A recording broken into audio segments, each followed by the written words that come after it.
ଏହି ସରସ୍ୱତୀ ପୂଜା ଦିନ ଯଦି ଆପଣ ମାନେ ଗାଈକୁ ଏହି ଗୋଟିଏ ଜିନିଷ ଖୁଆଇ ଦେଉଛନ୍ତି, ତେବେ ଆପଣମାନଙ୍କୁ ମା ସରସ୍ୱତୀଙ୍କର ବିଶେଷ କୃପା ପ୍ରାପ୍ତି ହେବା ସହିତ ମା ଲକ୍ଷ୍ମୀଙ୍କର କୃପା ମଧ୍ୟ ପ୍ରାପ୍ତି ହୋଇଥାଏ, ଯାହାଫଳରେ କି ଆପଣଙ୍କ ପିଲାର ମଙ୍ଗଳ ହୋଇଥାଏ ଏବଂ ଆପଣଙ୍କ ପିଲାର ପାଠ ପଢ଼ାରେ ମଧ୍ୟ ଅନେକ ଉନ୍ନତି ହୋଇଥାଏ।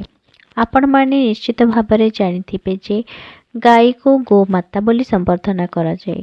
ଗୋମାତାଙ୍କୁ ପୂଜା କରାଯାଏ। ଏପରି ମାନାଯାଇଥାଏ ଯେ ଗୋମାତାଙ୍କ ଶରୀରରେ 33 କୋଟି ଦେବାଦେବୀଙ୍କର ବାସ ହୋଇଥାଏ ଏବଂ ଯେଉଁ ବ୍ୟକ୍ତି ପ୍ରତିଦିନ ଗୋମାତାଙ୍କ ସେବା କରିଥାନ୍ତି ସେ କୋଟି ପୁଣ୍ୟର ଅଧିକାରୀ ହୋଇଥାନ୍ତି।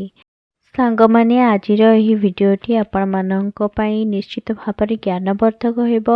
ଭିଡ଼ିଓଟିକୁ ତ ଆଗକୁ ନେବା, କିନ୍ତୁ ତା ପୂର୍ବରୁ ଯେଉଁମାନେ ମୋର ଚ୍ୟାନେଲରେ ନୂଆ ଅଛନ୍ତି ଦୟାକରି ମୋର ଚ୍ୟାନେଲକୁ ସବସ୍କ୍ରାଇବ୍ କରିନିଅନ୍ତୁ ସାଙ୍ଗମାନେ, ଆଉ ତା ସହିତ ପାଖରେ ଥିବା ବେଲ୍ ଆଇକନ୍ ଉପରେ ପ୍ରେସ୍ କରିକି ଅଲ୍ ବଟନରେ ପ୍ରେସ୍ କରିଦିଅନ୍ତୁ, ଯାହାଦ୍ୱାରା ମୁଁ ଯେଉଁ ନେକ୍ସଟ ଭିଡ଼ିଓ ଅପଲୋଡ଼ କରିବି ସେଟା ଆପଣମାନେ ନିଶ୍ଚିତ ଭାବରେ ପାଇପାରିବେ। ସାଙ୍ଗମାନେ, ଯେଉଁ ଘରେ ଗୋମାତାଙ୍କ ସେବା କରାଯାଏ ଆଉ ଶ୍ରଦ୍ଧାର ସହିତ ତାଙ୍କର ସେବା କରାଯାଏ, ସେ ଘରେ ସ୍ୱୟଂ ମା ଲକ୍ଷ୍ମୀ ବାସ କରିଥାନ୍ତି। ଶାସ୍ତ୍ର ଅନୁସାରେ ଯଦି ଗୋମାତାଙ୍କୁ ପ୍ରତିଦିନ ରୁଟି ଖାଇବାକୁ ଦିଆଯାଏ, ତେବେ ସେହି ଘରେ ସୁଖ, ସମୃଦ୍ଧି ଏବଂ ଧନର ବୃଦ୍ଧି ହୋଇଥାଏ।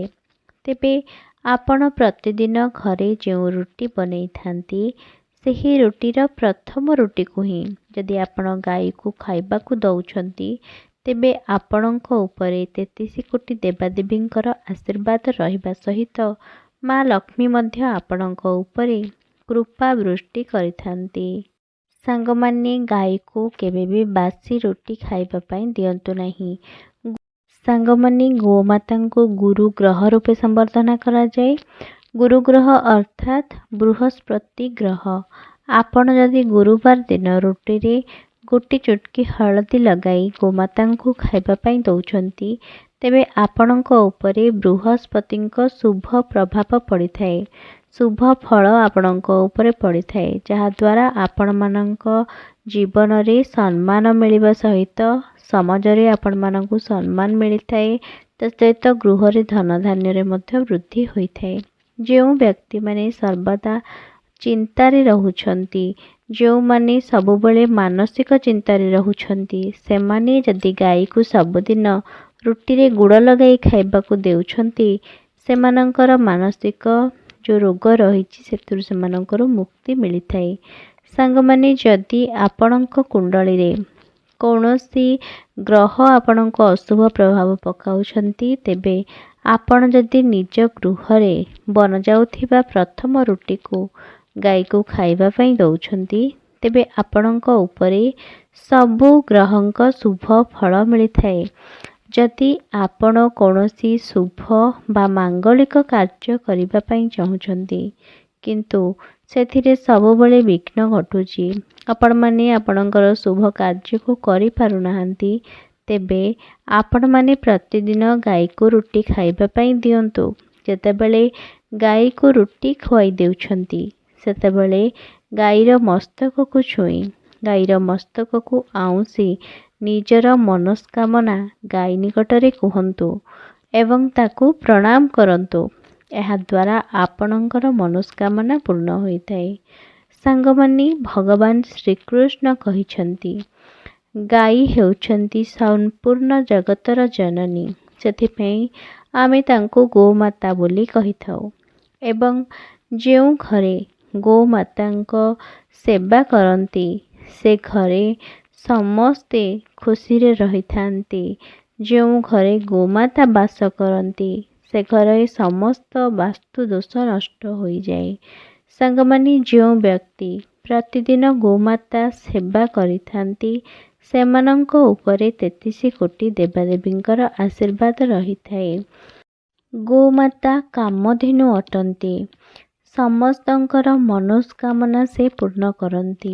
ଯଦି ଆପଣଙ୍କ ପିଲା ପାଠ ପଢ଼ାରେ ଦୁର୍ବଳ, କଥା କହିବାରେ ମଧ୍ୟ ଦୁର୍ବଳ, ବୁଝିବାର ଶକ୍ତି ବହୁତ କମ୍, ତେବେ ଆପଣମାନେ ପ୍ରତିଦିନ ନିଜର ପିଲାଙ୍କ ଦ୍ୱାରା ଗାଈକୁ ସବୁଦିନ ସବୁଜ ଘାସ ଖାଇବା ପାଇଁ ଦିଅନ୍ତୁ।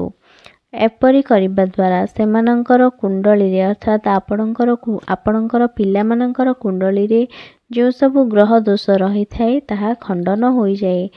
ସେମାନଙ୍କର ବାକ୍ ଶକ୍ତି ଏବଂ ବୁଝିବାର ଶକ୍ତି ବୃଦ୍ଧି ପାଇଥାଏ। ସାଙ୍ଗମାନେ, ଗାଈକୁ ଦାନ କରିବା ଦ୍ୱାରା ଅତ୍ୟନ୍ତ ପୁଣ୍ୟ ବୋଲି ମାନାଯାଇଥାଏ। ଯଦି ଆପଣଙ୍କ ଉପରେ କୌଣସି ଗ୍ରହ ଦୋଷ ଲାଗିଥାଏ ତେବେ ଆପଣ କୌଣସି ଗରିବ ବ୍ୟକ୍ତି ବା ବ୍ରାହ୍ମଣଙ୍କୁ ଗୋଦାନ କରନ୍ତୁ। ମାତ୍ର ମନେ ରଖନ୍ତୁ, ଯେଉଁ ଗାଈକୁ ଆପଣ ଦାନ କରିବେ ସେ ସମ୍ପୂର୍ଣ୍ଣ ରୂପେ ସୁସ୍ଥ ଥିବା ଉଚିତ ଏବଂ ଯଦି କୌଣସି ବ୍ୟକ୍ତିଙ୍କୁ ଶନି ଦଶା ପଡ଼ିଥାଏ ତେବେ କଳା ରଙ୍ଗର ଗାଈକୁ ଆପଣମାନେ ଦାନ କରନ୍ତୁ। ଏହା କରିବା ଦ୍ୱାରା ଆପଣଙ୍କ ଉପରେ ଯେଉଁ ଗ୍ରହ ଦୋଷ ଲାଗିଥାଏ ସେ ସବୁ ଗ୍ରହ ଦୋଷ କଟିଯାଏ। ଯଦି ଆପଣଙ୍କ ମନସ୍କାମନା ପୂର୍ଣ୍ଣ ହେଉନାହିଁ ତେବେ ଆପଣ ପ୍ରତିଦିନ ଗାଈକୁ ରୁଟି ଖାଇବା ପାଇଁ ଦିଅନ୍ତୁ ଏବଂ ଗାଈକୁ ରୁଟି ଖାଇବାକୁ ଦେବା ସମୟରେ ତା କାନରେ ନିଜର ମନସ୍କାମନାକୁ କହିଦିଅନ୍ତୁ। ଏହା କରିବା ଦ୍ୱାରା ଆପଣଙ୍କ ଯେଉଁ ମନସ୍କାମନା ତାହା ଧୀରେ ଧୀରେ ପୂର୍ଣ୍ଣ ହେବାକୁ ଲାଗିଥାଏ। ସାଙ୍ଗମାନେ, ଗୋମାତାଙ୍କ ପୂଜା କଲେ ମା ଲକ୍ଷ୍ମୀ ଖୁସି ହୋଇଥାନ୍ତି। ଯଦି ଆପଣଙ୍କ ଗୃହକୁ ଆପଣଙ୍କର ଘରର ମୁଖ୍ୟ ଦ୍ୱାରକୁ ଗାଈ ଆସୁଛନ୍ତି, ଆପଣ ତାଙ୍କୁ କିଛି ଖାଇବା ପାଇଁ ଦିଅନ୍ତୁ। କିଛି ଖାଇବା ପାଇଁ ଦେଲେ ଆପଣଙ୍କର ମଙ୍ଗଳ ହୋଇଥାଏ। ଯଦି ଆପଣଙ୍କ ଗୃହ ସାମ୍ନାରୁ ଗାଈ ସେମିତି ଫେରିକି ଆସିଥାଏ ତେବେ ଆପଣଙ୍କ ଉପରେ ମା ଲକ୍ଷ୍ମୀଙ୍କର କୋପ ହୋଇଥାଏ ଏବଂ ଭଗବାନ ବିଷ୍ଣୁଙ୍କର ମଧ୍ୟ କୋପ ହୋଇଥାଏ ଏବଂ ଆପଣ ଆପଣଙ୍କ ଜୀବନରେ କେବେ ବି ଆଗକୁ ଯାଇପାରିବେ ନାହିଁ। ମା ଲକ୍ଷ୍ମୀ ଆପଣଙ୍କ ଘରକୁ ପରିତ୍ୟାଗ କରିଥାନ୍ତି।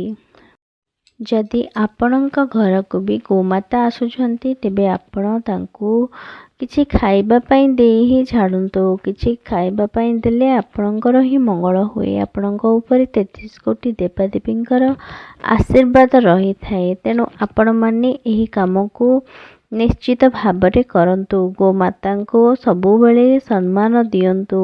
ତାଙ୍କର ପୂଜା କଲେ ମା ଲକ୍ଷ୍ମୀ ଖୁସି ହୋଇଥାନ୍ତି।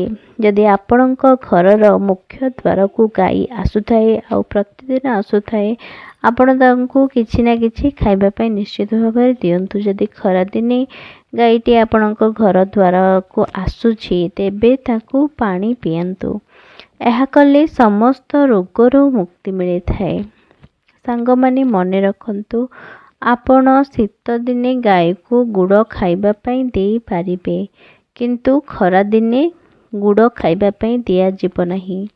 ଯଦି ଆପଣଙ୍କୁ ପିତୃଦୋଷ ଲାଗିଥାଏ, ଗାଈକୁ ଆପଣମାନେ ଅମାବାସ୍ୟା ଦିନ ରୁଟି ଗୁଡ଼ ଖାଇବା ପାଇଁ ଦିଅନ୍ତୁ। ସବୁଜ ଘାସ ଖାଇବା ପାଇଁ ଦିଅନ୍ତୁ। ଯଦି ଆପଣଙ୍କ ପିଲା ଜିଦି କରୁଛନ୍ତି, ଆପଣଙ୍କ କଥା ମାନୁନାହାନ୍ତି, ତେବେ ଆପଣଙ୍କ ପିଲାଙ୍କ ଦ୍ୱାରା ଗାଈକୁ ଖାଇବା ପାଇଁ ଦିଅନ୍ତୁ। ଯଦି ଆପଣଙ୍କ ଦ୍ୱାରକୁ ମଧ୍ୟ ଗୋମାତା ଆସିଥାନ୍ତି ଆଉ ଏହା ସବୁଦିନ ଆସୁଛନ୍ତି ତେବେ ନିଶ୍ଚିତ ଭାବରେ ଜାଣିଯାଆନ୍ତୁ ଯେ ମା ଲକ୍ଷ୍ମୀ ଆପଣଙ୍କ ଘରକୁ ପ୍ରବେଶ କରିବା ପାଇଁ ଯାଉଛନ୍ତି।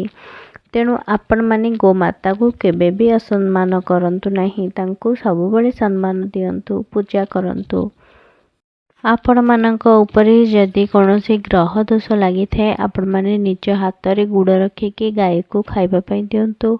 ଆଉ ଯଦି ସେ ଆପଣଙ୍କ ହାତକୁ ଚାଟୁଛି ତେବେ ଏହା ଅତ୍ୟନ୍ତ ଶୁଭ ହୋଇଥାଏ। ସାଙ୍ଗମାନେ, ଆପଣମାନେ ଗୋମାତାଙ୍କ ସେବା କଲେ ଆପଣମାନଙ୍କୁ କୋଟି ପୁଣ୍ୟର ଫଳ ମିଳିଥାଏ। ସାଙ୍ଗମାନେ, ସରସ୍ୱତୀ ପୂଜା ଦିନ ଯଦି ଆପଣ ଆପଣଙ୍କର ଛୁଆ ହାତରେ ଗାଈକୁ ରୁଟି ଖୁଆଇ ଦେଉଛନ୍ତି ତେବେ ନିଶ୍ଚିତ ଭାବରେ ଜାଣି ନିଅନ୍ତୁ ଯେ ଆପଣଙ୍କ ଉପରେ ମା ସରସ୍ୱତୀଙ୍କର କୃପା ବୃଷ୍ଟି ହେବ ଆଉ ଆପଣଙ୍କ ଛୁଆ ଭଲ ପାଠ ପଢ଼ିବା ସହିତ ସବୁ କ୍ଷେତ୍ରରେ ତାର ଉନ୍ନତି ହେବ। ତେଣୁ ସାଙ୍ଗମାନେ, ଯଦି ଆପଣମାନଙ୍କର ପିଲା ଜିଦଖୋର ହୋଇଥାଏ, ଆପଣଙ୍କ କଥାକୁ ମାନୁନଥାଏ, ଆପଣମାନେ ମଧ୍ୟ ନିଜର ଛୁଆ ହାତରେ ଗାଈକୁ ରୁଟି ଦିଅନ୍ତୁ, ସବୁଜ ଘାସ ଖାଇବା ପାଇଁ ଦିଅନ୍ତୁ। ସାଙ୍ଗମାନେ, ଗୋମାତାଙ୍କ ସେବା କରିବା ଦ୍ୱାରା ଆପଣଙ୍କୁ କୋଟି ଜନ୍ମର ପୁଣ୍ୟ ମିଳିଥାଏ। ଆଶା କରେ ମୋର ଏହି ଭିଡ଼ିଓଟି ଆପଣମାନଙ୍କ ପାଇଁ ନିଶ୍ଚିତ ଭାବରେ ଲାଭଦାୟକ ହେବ। ଯଦି ମୋର ଭିଡ଼ିଓଟି ଆପଣମାନଙ୍କ ପାଇଁ ଲାଭଦାୟକ ହୋଇଥାଏ ତେବେ ନିଜର ପ୍ରିୟଜନମାନଙ୍କୁ ସେୟାର କରିବା ସହିତ ଗୋଟିଏ ଲାଇକ୍ କରନ୍ତୁ। କମେଣ୍ଟରେ ଜୟ ମା ସରସ୍ୱତୀ ବୋଲି ଲେଖିଦିଅନ୍ତୁ ଏବଂ ମୋର ଚ୍ୟାନେଲକୁ ସବସ୍କ୍ରାଇବ୍ କରିବା ପାଇଁ ଜମାରୁ ବି ଭୁଲନ୍ତୁ ନାହିଁ। ନେକ୍ସଟ ଆଉ ଏକ ଟପିକ୍ ଆପଣମାନଙ୍କ ପାଇଁ ନେଇକି ଆସିବି। ସେତେ ପର୍ଯ୍ୟନ୍ତ ବିଦାୟ ଦିଅନ୍ତୁ। ରହିଲି, ନମସ୍କାର।